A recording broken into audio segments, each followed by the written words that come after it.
Ana Jerosolinski es periodista, corresponsal de varios medios de prensa en Israel y en el mundo, analista especializada en temas de Medio Oriente. Está radicada en Jerusalén desde 1979, casada y madre de 3 hijos. A raíz del fallecimiento de su padre, se convirtió en directora del Semanario Hebreo, publicación montevideana desde 1960. Vive en Israel, es judía, hija de inmigrantes, en su casa se habla inglés y árabe. Pero Ana Jerosolinski se siente profundamente uruguaya. Como ella misma lo dice, vuelve cuando viaja a Israel, pero también vuelve cuando viaja a Uruguay. Ana, estar en un aeropuerto no es nada extraño para ti, ¿no? No, al menos 2 veces por año. A Uruguay. Eso es lo principal. Mi familia hay una especie de trauma de mi esposo más que nada, que sabe que la única vez que me muero por viajar es para venir a Uruguay. Y bueno, esas que estaba comentando con amigos estos días, me preguntaban, ¿cuándo volvés? Digo, mira, yo vuelvo cuando voy para allá y vuelvo cuando vengo acá. Te iba a preguntar a raíz de eso justamente, sí. ¿Cuál es tu lugar? Bueno, estoy radicada en Israel hace 36 años y no es que pienso dejar Israel, no me volvería a vivir a Uruguay.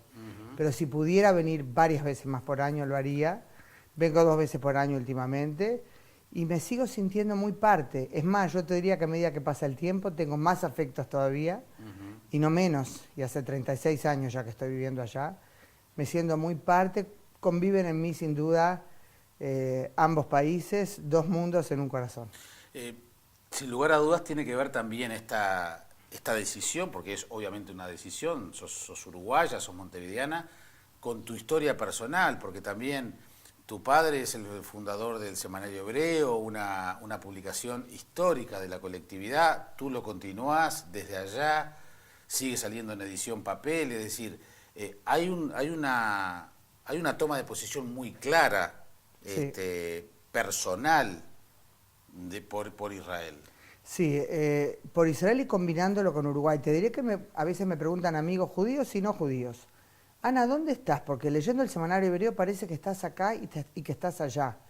Y yo digo, se ve que logré el equilibrio que yo quería. No que fue algo premeditado, sino que sale así del corazón, volcándose también en la parte profesional. Con el Semanario Hebreo yo siento sin duda que uno mis 2 mundos. Te digo, cuando papá falleció, que en paz descanse, el mismo día que el general Sereni, sí, 31 de julio del 2004, lo primero fue en cuanto al semanario pensar que no puedo permitir que se pierda aquello a lo que él había dedicado su vida, que fue una gran pasión para el semanario y antes tuvo la audición Voz de Sion en el Uruguay. Sí. Aparte me pareció que tenía sentido comunitario, desde el punto de vista de la colectividad judía uruguaya, de la cual me sigo sintiendo parte, aunque hace mucho que no vivo en Uruguay, y aparte el gran desafío periodístico, no te lo tengo que explicar a ti, que diferente ser corresponsal, soy de varios medios, sí. Ser la directora, con la responsabilidad que eso significa y también con la libertad que eso te da de elegir qué materiales incluyo, qué va en las páginas del semanario y combinando pues así lo que yo siento que es la necesidad sí de esclarecer cosas respecto a Israel que no salen en general y demostrar también la dimensión de mi vida que es Uruguay.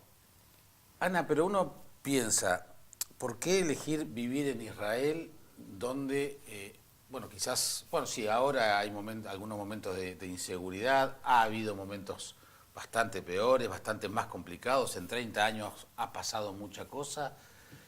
Yo no digo que Uruguay sea la panacea o Montevideo, pero en definitiva, claro. pero sin lugar a dudas, estás en una zona de conflicto. Sí, sin duda. El tema del por qué es un sentimiento por la centralidad de Israel en la vida judía. Puede sonar a frase de folleto, pero eso de la tierra de los antepasados es muy cierto. Es una sensación, yo diría que en el pueblo judío hay una memoria colectiva también respecto a cosas que uno no vivió personalmente.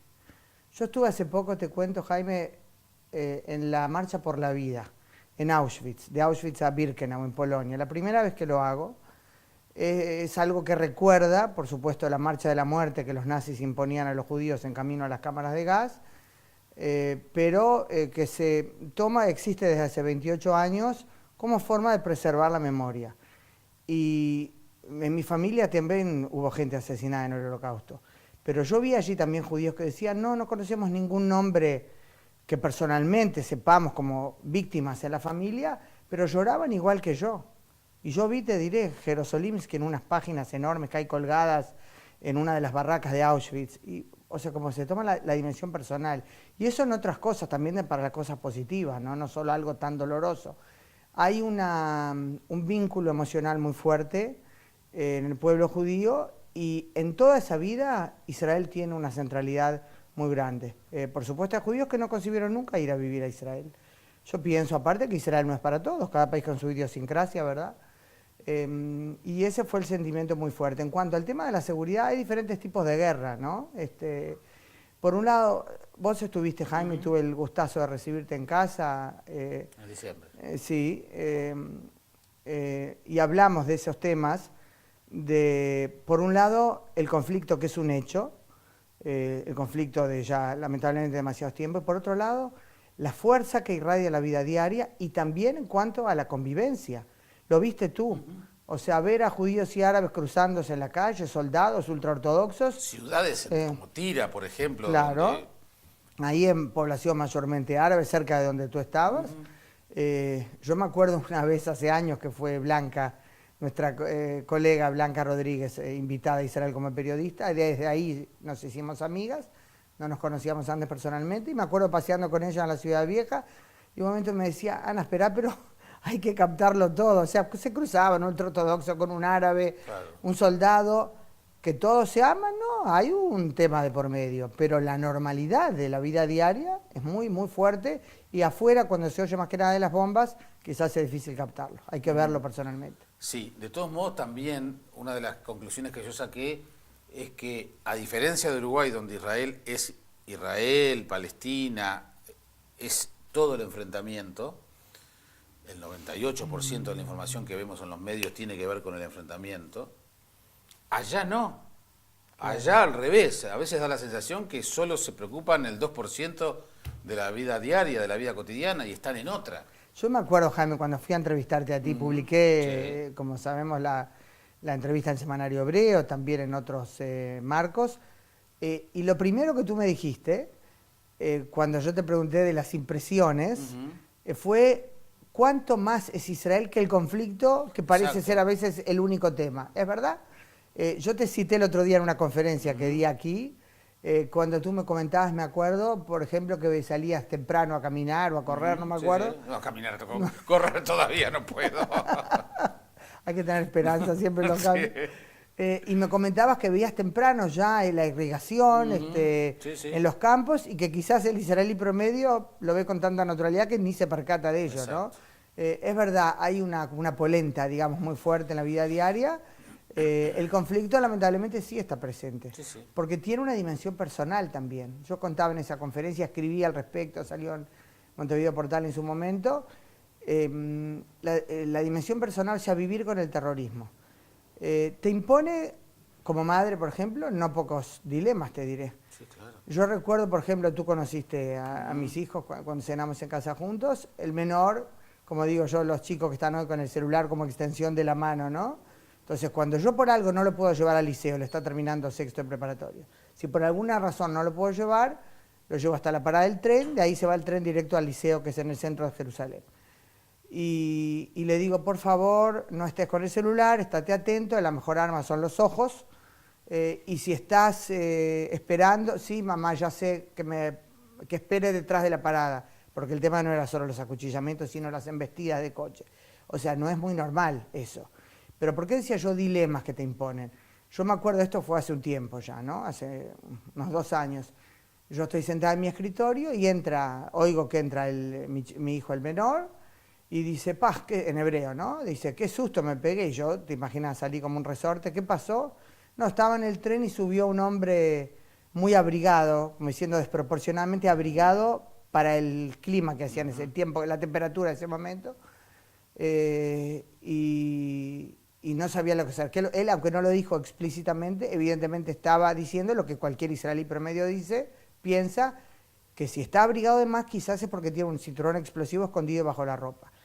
Entonces yo como madre, porque hablo de dilemas, yo lo primero que le dije, cualquier lugar que estás en cualquier tipo de situación, Si sentís que estás en peligro, te bajás y me llamás de donde estés. Pero yo qué le iba a decir, si ves que es un árabe, te bajás, capaz que ese árabe es mejor persona que yo. No quiero desde el punto de vista de valores educativos decirle algo así, no le dije una frase así. Pero para mis adentros decía, ¿y cómo maniobra acá entre educar y no transferirle, o mejor dicho, no inculcarle valores o conceptos discriminadores? Cuando yo sé, lamentablemente sí, los terroristas que atacan son árabes, pero puede haber árabes que son mejores personas que yo. O sea, desde ese punto de vista, como madre, es un gran tema, ¿no? En el curso en el que fui, justamente, muchos académicos coincidían, tenían distintas posiciones con respecto al conflicto, pero si yo tuviera que sacar una conclusión con respecto al futuro, es que parte del problema hoy es la generación de gobernantes, tanto de un lado como del otro, y que esto se soluciona con dos posibles salidas. La primera, que pasa algo muy grave, las Torres Gemelas en Israel o mucha sangre, entonces eso se te cae la estantería. Ahí va. O la otra, que pase esta generación de gobernantes y que venga una nueva generación con otra cabeza. ¿Cómo la ves tú? No que ninguno de esos escenarios sea descabellado, ¿no? Yo creo que el tema pasa por dos lados. Mira, algo que estuvimos conversando antes. Por ejemplo, ahora lo más actual, ¿verdad? Los cambios en el gobierno, con los que yo personalmente discrepé, el cambio del ministro de Defensa, porque me parece que se sacó a un ministro de Defensa muy equilibrado, un tipo muy cuerdo, que yo podía estar tranquila que adentro del gabinete cuando se habla hay alguien que nunca va a aceptar ir a una aventura militar porque tiene ganas de vengarse de alguien, ¿no? No concuerdo con la imagen demoníaca que tiene, por decirlo en forma un poco simplista, el nuevo ministro de Defensa, Víctor Lieberman. No me gusta su estilo, pero y algunas posiciones que ha expresado, pero pienso que la imagen es mucho peor de lo que él puede ser como pragmático. En los últimos días hubo señales positivas, tanto él como Netanyahu se declararon en principio en favor de la fórmula de dos estados, ¿qué quiere decir? Un estado palestino al lado de Israel. ¿Por qué esa aclaración de en principio es importante? Porque claro, hay que ver que del punto de vista de la seguridad y de con quién se habla, que se puede llegar a un acuerdo bueno. El presidente palestino Mahmoud Abbas, Abu Mazen, dijo ayer que si esa es la postura de Lieberman, dos estados, que no hay razón para no hablar con él, creo que son buenas señales. De aquí a la conclusión de algo positivo hay años luz, ¿verdad? Pero este es el otro elemento que conecto con esto. El tema no es solamente que se llegue a la posibilidad de firmar un acuerdo contractual de paz, que por supuesto es un paso ineludible. El tema va más allá de lo que firmen los gobernantes. Yo pienso que hasta que no cambie el tema de la incitación al odio que hay, lamentablemente, que yo veo del lado palestino. Y no por pensar que del lado israelí no hay errores desde el punto de vista político, ya lo hemos hablado. Te voy a preguntar claro, eso, no, por supuesto. Porque acá hay una guerra de información también. Sí, sin duda. Y de mensajes y de comunicación. Sí. Hay, mira, para terminar esa idea del tema de la incitación, o sea, sin olvidar que también del lado israelí, por supuesto, políticos, más allá de las posiciones de cada uno, cometen errores, pienso que hay cosas que cambiar. Hay algo muy de fondo que a mí me preocupa del lado palestino, que yo pienso que le tiene que preocupar a la madre palestina promedio. Por ejemplo, que se tome a terroristas suicidas como modelos a emular. Si se da a un torneo deportivo el nombre de un terrorista suicida que mató civiles, ¿qué se está pasando a los niños palestinos? Creo que eso es trágico. Hace pocos días, creo que el 26 de mayo, yo vi un informe de Al-Fatah, que es la facción del presidente palestino dentro de la OLP, llamando un homenaje a Ayat al-Ahras, me vino la duda del nombre propio, una joven palestina que en el 2002, creo que fue, hizo un atentado suicida en un supermercado de Jerusalén donde yo compro a veces. Al principio me acuerdo lo terrible que se hablaba de dos muertas jovencitas, porque era ella y la chica israelí a la que mató, de 16 años. Y ese se da el nombre de ella, perdón, esto no era el nombre de un torneo, sino un homenaje a ella que derramó sangre pura, decía la invitación, de Al-Fatah. Yo pienso que hasta que eso no termine, no va a tener ningún valor un acuerdo de paz que se pueda firmar. Pero hasta que se firme, por supuesto, igual hay un trecho por recorrer. La presencia de Estados Unidos, la posición de Estados Unidos... Se perdió mucho. Por un lado, creo que podía haber sido importante el rol de facilitador, aunque creo que no hay alternativa a la negociación directa. Recordemos los acuerdos de Oslo, que en su momento, ¿verdad?, fueron la apertura, con todos sus problemas y con lo legítimo de discrepar con lo que un lado decía y otro, fueron logrados, de hecho, por diálogo directo. Creo que eso es un problema ahora en la actitud de la autoridad palestina, que abrazó la opción internacional de lograr el reconocimiento a través de las Naciones Unidas, pero no como acompañamiento, sino en lugar de la negociación directa con Israel. Quizás todos los comentarios que andan volando por ahí, sabes, ahora, esas declaraciones de Netanyahu y Lieberman, la reacción de Abbas, el jefe del Partido Laborista, Yitzhak Herzog, que a pesar de la tormenta interna, cuando hace poco él hablaba de sumarse al gobierno de Netanyahu, en su partido casi lo matan, y después Netanyahu trajo a Lieberman, entonces él quedó como humillado, ¿no? Y él dijo, yo haría de nuevo eso si pienso con eso que puedo aportar a la paz e impedir una guerra. Hay muchos elementos en el aire que me dan a pensar que quizás hay algo que se está armando detrás de las bambalinas, de lo que todavía no tenemos información clara. Quizás sea solo una sensación general y no basada en algo concreto, pero yo no descarto. Yo me acuerdo, Jaime, cuando en el 77 ganó por primera vez el Likud las elecciones, después de 28 años de gobierno laborista, 19 años de gobierno laborista, y la gente pensaba, Menahem Begin, el duro, acaba de estallar la guerra, y él logró la paz con Egipto. Aparte hay otro tema, se mantiene. Por supuesto, y que va mejorando ahora. Hay una paz fría, lamentablemente, pero siempre mejor que un cañón caliente, ¿no? Y el hecho es que también ahora, yo digo en general como que es más fácil criticar a Israel cuando hay un gobierno muy conservador como el actual. Pero yo me acuerdo, porque lo he cubierto, propuestas que hubo, por ejemplo, del laborista Ehud Barak en Camp David en el julio del 2000, que ofreció inclusive dividir Jerusalén, y los palestinos lamentablemente dijeron que no.